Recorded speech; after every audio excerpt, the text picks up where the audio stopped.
After weeks of speculation on rumour sites and plenty of blurry photographs thanks to those James Bond types, ephotozine.tv got to see the first Pentax K7 in the country. The Pentax K7 has got a 14.6 million pixel CMOS sensor, 11 autofocus points, 5.2 frames per second, and has a film sensitivity of up to ISO 6400. And here is the Pentax K7 in close-up. This is fitted with the 50mm 1.4 standard lens. Now this sits slightly above the Pentax K20D in terms of the Pentax range, and it's got the same resolution, but Pentax are quick to let people know that it's not the same sensor.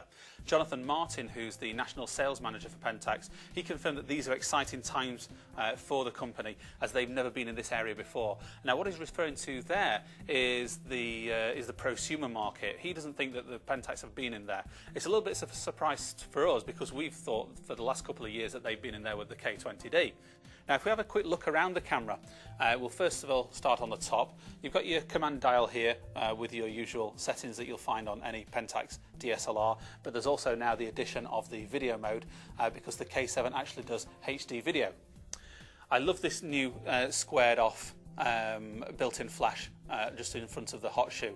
It gives it a really old, chunky, old school feel, like an old film SLR, which is really, really nice. LCD plate on the right shoulder with your exposure compensation and direct dedicated ISO button just above it, and of course your shutter release with the power switch wrapped around it, and the front dial just in front there. This little icon here that looks like the London Underground sign is actually your film plane, so that sits directly in line with where your sensor is, and that's good if you're a fine art photographer. You'll know all about this. It's for doing really, really precise measurements of distance away from your subject. Now if we move on to the back, you'll be able to see the 3-inch TFT LCD screen with your playback and delete buttons just above in the top left corner, sitting well away from everything else, so you don't accidentally delete images while you're looking through them and scrolling through them here.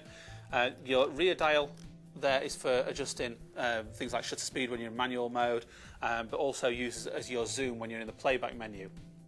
The green button, as ever with Pentax, and you've got your focus modes there, which is in a little switch.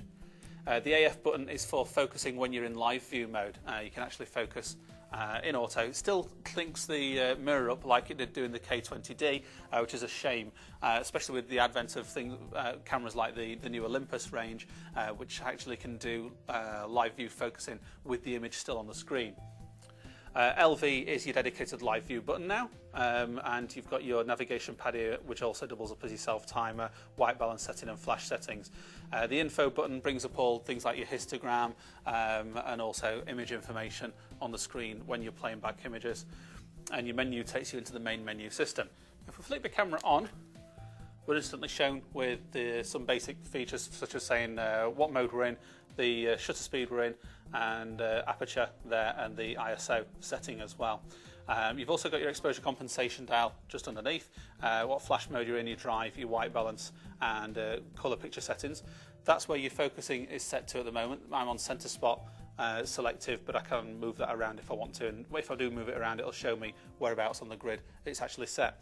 The file format that I've currently selected, in this instance JPEG, what resolution I'm at, and the image quality of the resolution, and there shows how many images I've got left on the memory card that I've got in, which is at the moment is an 8 GB memory card.